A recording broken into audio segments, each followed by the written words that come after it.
Hey guys, this is Glenn for GMP Custom Fabrications. I'm not shooting the video I wanted to shoot.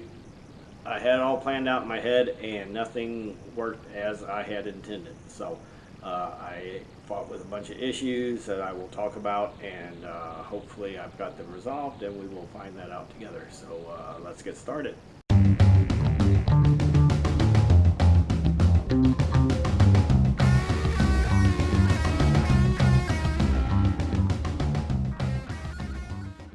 I knew getting into the swap that it was going to be a challenge. In theory, I understood how fuel injection systems worked. I had troubleshooted some on my own in the past, but I knew that setting one up from the get-go, all new, was going to be a challenge. And I knew that trying to retrofit the existing computer, wiring harness and all that, trying to keep all that intact for the sake of money, if for nothing else, was also going to be an added challenge. Because of course there's companies out there that make good money off making things easier, and they don't get any of my money because I'm silly enough to think I can figure it out on my own. So that being said, I got into this. I went through the wiring harness, spent hours and hours trying to eliminate stuff I didn't need. Ran across a company. They're the 460 EFI guys, and they made a product which they have lots of products pertaining to 460 EFI engines, different upgrades. But the one that caught my eye, right here, it's called the Twisted Smog, and the whole point of it is you basically wire it in between your computer and your smog sensors and actuators, and it tricks the computer into thinking everything's fine. So it goes ahead and does everything normal. It's not trying to recirculate through the EGR. It's not purging the vacuum canister and silly stuff like that. The reviews were really good on it, so I went ahead and took the plunge. My intent was, in my last video, you saw me get it running, and I ran the oxygen sensor test on it, and I was coming up with 9 volts, which is on the high side, or I'm sorry, 0.9 volts, which is on the high side, which meaning it's running really rich. And my intent was, and we may still get it to work here. This is something. One of my goals of this video is this particular thing. I'll go ahead and set it back up again with this. Ooh, the Hornet. Kidding me.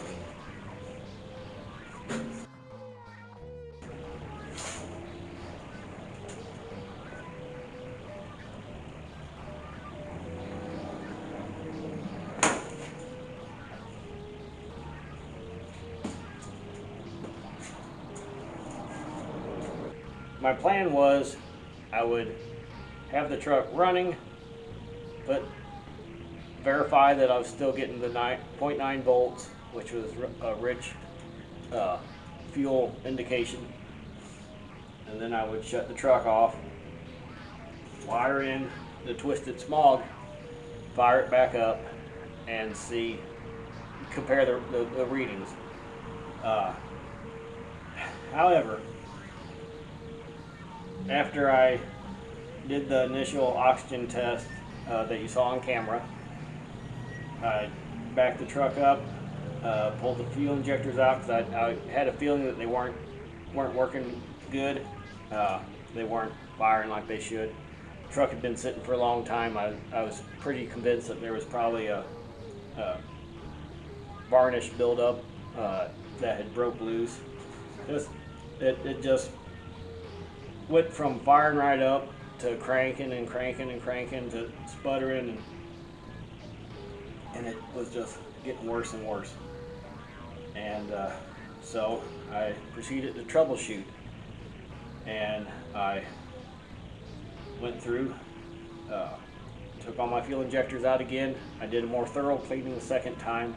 I'd set up a jig to send pressurized carb cleaner through them while they pulsed. Everything looks good. Uh, Put them all back in, and it was uh, cranking. I had a good fuel pressure, would not fire. Okay, so I pulled a spark plug off. Went to my workbench and I found the spark plug. I don't know even what it came from. It looks new, like it's never been in anything. I thought, well, it's a spark plug. So I put it on there and grounded it, cranked it, fired. Good fire, good spark. I put the spark plug cable back on, and still wouldn't start. So I fought with it. Well, I checked I was checking my electricity at different places. Making sure my fuel injectors were firing as they were supposed to. Had the wife come out and crank it some while I could, be testing stuff. And it would act like it'd want to fire, and then it wouldn't. It'd like pop one time. Sometimes it would pop right when you let off of it. And I was just chasing my tail. So it got late, and I thought, well, maybe it's the coil. So once again I pulled spark plug out. This time I pulled the number 1 or the number 5 spark plug out of that side, put it to the cable, or put it to the spark plug wire, cranked it, no spark. Aha, okay. So I swapped out this coil with the coil off my 400 that was in here. It was a different style, it was a round one. So I made it work. For whatever reason, I had put that spark plug back in its hole, and I grabbed this spark plug again. And I put the boot to it, and it fired. It sparked just like it supposed to. So I put the spark plug wire back on the number 5 over there, and proceed to crank and crank and crank. And it would fire occasionally, and it would miss, but it wouldn't start. So I thought, okay, well, maybe that coil's not good for it.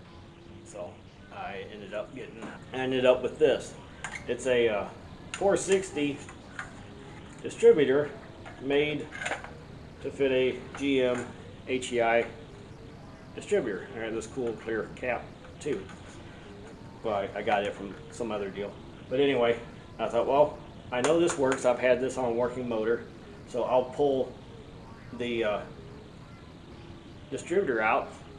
I know this coil, all this is good. I just seen it work, and I'll figure out the vacuum particulars and the wiring. So I pulled that one out. I'd marked my number 1 position, pulled that one out, stuck this one right back in, put all the plugs on it, and once again I pulled that spark plug wire off, stuck the spark plug on it, and it fired and it fired and it fired, but it would not start, and it wouldn't even attempt to start. It was worse than what it was. I wasn't even getting the occasional hit on it. By that time I had come up with my remote push button, so I could crank it, and then I could hold onto my fuel injector, fire it, crank it, and see if it was firing, and it wasn't. So I thought, great, my computer must be bad, because I'm not getting my fuel pulses now. And that's, I had been out here a long time. I was starting to convince myself of silly things. Fortunately, I decided to call it a night, went to bed, went into the house, started doing some research online, and that's when I realized that the distributor that I had pulled off of here is necessary to tell the computer when to fire the fuel injectors. So without that distributor that's supposed to be in there, the fuel injectors won't fire. I could have spark all day long and it's not going to run. So the next morning I got up, put this distributor back in, right back where it was at. I thought, and then I questioned myself. It's like, well, I don't know. I'm pretty sure that number one was over this way, maybe not. For whatever reason, this harmonic balancer doesn't have a line on it. It's got a little pointer thing next to it for checking timing, but there's no line that I could find. So I went ahead and pulled out the number one spark plug, ran it around the compression stroke, took off the valve cover, verified, yep, that's compression stroke, made sure I was number one, top dead center, got the distributor relatively close, put everything back together. Oh, and at this point I had switched out spark plug wires. These wires here were only a couple years old. I had bought them for the 400. The wires that were on it were marked 1990 from when the year that this motor had been put together. Even though they were clean and nice looking, I can't trust that they were still good. So I had spark plug wires I knew that were good, distributor that had to be close, and I'd crank and I crank and I crank and it would not fire over. I'd get an occasional hit and that was it. Just enough to make me think my timing was off a little bit. Well, maybe if I retarded it a little bit, maybe if I advanced it a little bit, it didn't matter. I could crank and crank and crank, and that was another issue I was having too, and I think this boils down to my solenoid, and I'll deal with it later. But my battery would drain down so fast that I'd have to have our other vehicle on jumper cables charging it the whole time, and then I'd have to take a break, go do something else while it's charging back up, just so I could come back over and crank and crank and crank on some more. And part of that's because this is such a big motor. I understand that, and part of it, yeah, I keep telling myself, which is a good thing, is it's got good compression to it because it's not wore out. So anyway, I've got new spark plug wires, or newer spark plug wires on there, and I was still getting hit or miss. And I guess it was because I was checking my top dead center, I had this spark plug out.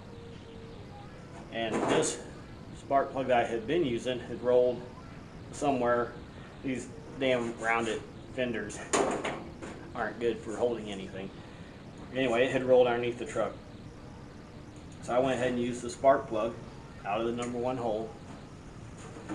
And I cranked and cranked and cranked, and it was shooting fire from the center, just barely arcing at all from the center through the porcelain, or actually coming out of the side of the porcelain into the bottom as a bad plug. And so I pulled the number two out. I did the same thing with it. I pulled it out, held it up, crank it, same deal. Gap was perfect. I had cleaned it. There was no soot, nothing on it. It was perfectly clean, but it was damaged in a way, or poorly manufactured. Mind you, I've not ran those plugs, starting it up, letting it run, and so I'm thinking, okay, maybe I'm onto something, because I did buy a box, a set of 8. I don't remember the source. I don't want to say. Well, I mean, they were marked Motorcraft, so they could have came from anywhere, but they were sold as Motorcraft spark plugs. So I proceeded to go down the line, and all but 2 of the spark plugs had flaws like that, to where they were misfiring off to the side. Oh, I was pissed. I ended up going over to my 400, pulling all the spark plugs out of it. Same type, different make. They were Autolite plugs. They looked wore. I mean, they were nasty. They were burned looking, just from being on that motor. I took them, wire brush, cleaned them up, put them in here, and the truck fired right up. Vroom, fired right up, and I was ecstatic. So I let it run for a little bit, and then I came over here to hook up the probe so I could go ahead and check my fuel mixture. Oh, I almost passed up. In the middle of all this madness of trying to figure out what was wrong, I went ahead and wired up the twisted smog. I went ahead, because I thought, well, maybe it's something in here I'm not seeing. Maybe I'm getting a bad signal from one of these sensors or something, and I just figured this would eliminate that possibility. not being familiar with the product, just going off of what I believed it to be for, it would at least eliminate some possible sources of problems. So anyway, then I found out, figured out the problem, placed the plugs, got it going, but in the process of trying to hook the voltage meter back up to read the fuel enrichment, I went to test it, the fuel mixture on it, but before I could get it hooked up, it died. Well, come find out, I ran out of gas. That's what happened the first time, was it ran out of gas. So I went ahead and put gas in it. I couldn't get the fire back up, but it was late and I was tired, and so I went ahead and called it a night. And next day, I had to work, so it was like a couple days before I get back in here. Came in after it set with gas in it, and once again it fired right up. Now, there on these motors, you have this port down here. Let's see if I can get you to see it here. There's a port down here that is for your idle speed control. It basically lets in a little bit of air. Instead of cracking your butterflies open a little bit, it allows air in through there. Well, I have a little air filter to put on there because originally it tied in with the whole big air system, and I got rid of all that, so I didn't have anything for that. So I got a new little air filter to fit on there, but I don't know, it may be too restrictive. I'm still in the testing process of that. But anyway, I went ahead and pulled it off, fired the truck up, it started, it ran. All my days have really ran together between going to work and being off for a few days and then back at work. And but anyway, last time I got started, it went ahead and ran for a little bit, and then it died again, and it didn't want to start. And this time, I know there's gas in there. This time I think the fuel pump is sitting too low on the bottom of the tank. So I'm going to go and raise that up. I have my test pins set up on the wires. I'll go ahead and get that set up. I'm not going to bore you with pulling the fuel pump out and putting it back in. I'll do that real quick, and then I'll start the camera up whenever I'm ready to fire it. Okay, so I went ahead and raised up the fuel pump a little bit to see if that makes a difference. And now, let's see what it does.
I don't know if I'll try talking over this or not.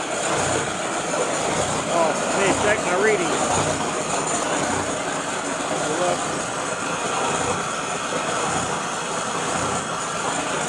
I'm still way rich.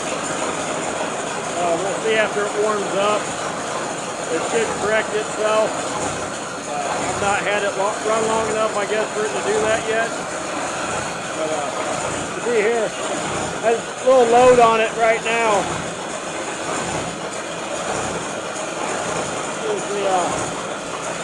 I got the air compressor going to air up the bag. So that's putting a little extra load on it.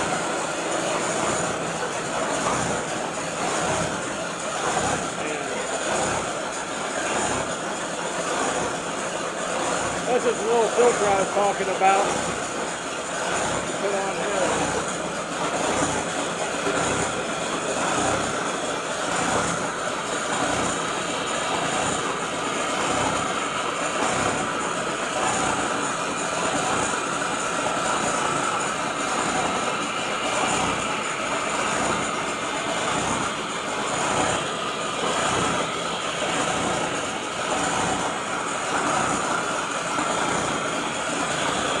There we go.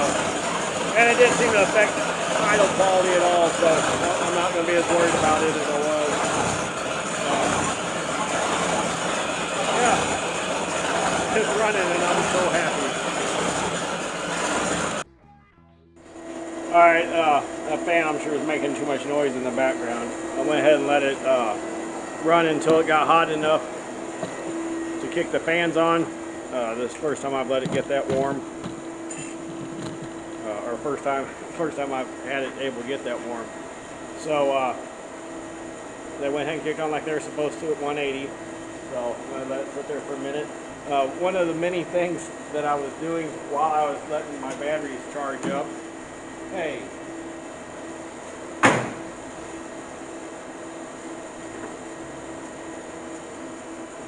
One of the many things I was working on while I was letting my battery charge up. Lighting is just not with the shit there either. Okay, hopefully that fan noise isn't too loud, you can hear me.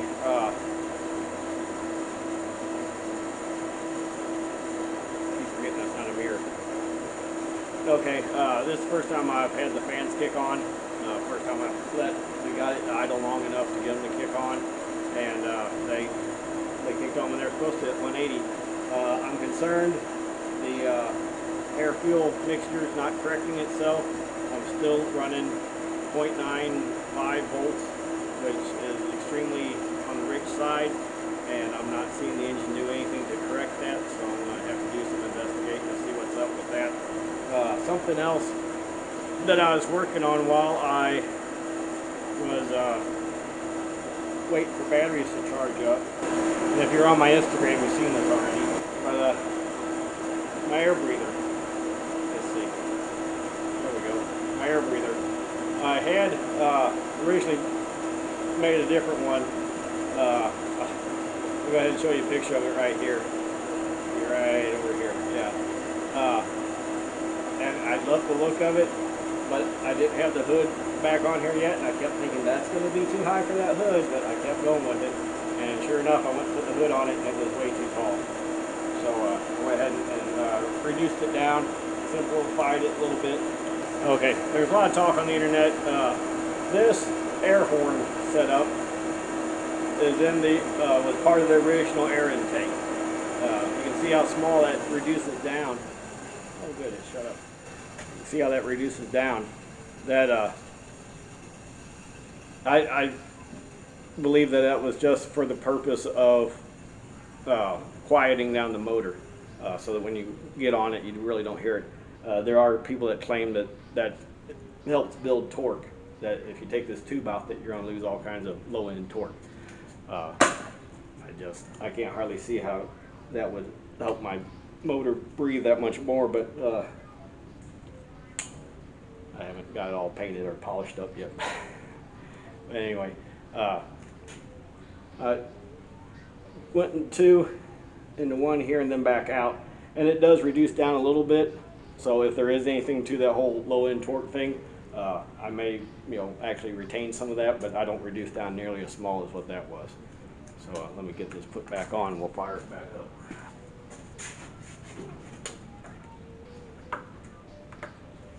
Now I was kind of hoping with it getting hotter faster, for one thing it's hot here today, but I was kind of hoping that was a sign that I was running a little bit leaner. In theory, I would think that if your engine's running rich, it's going to run a little bit hotter or cooler. But apparently that did not seem to be a factor today.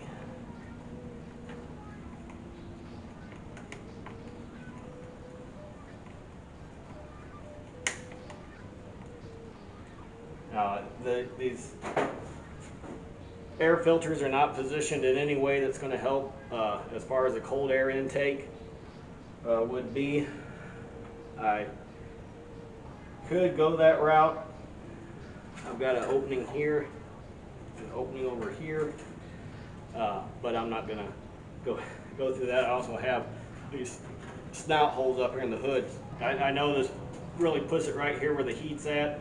That's not going to gain me anything performance-wise. I do have some cold air coming in on either side here that I could direct to it. I might put some little thin flaps, kind of like I had before. One over here, and one over here to help direct the air into the middle. It's going to get a lot of radiator heat. The fan does blow below it for the most part, but who knows? Vehicle running down the highway or cruising through town, who knows what is really going on with the airflow on the inside. But anyway, I've got that bolted back up, so let's fire it up, see if we'll run with it on there. So I've got my voltage tester on.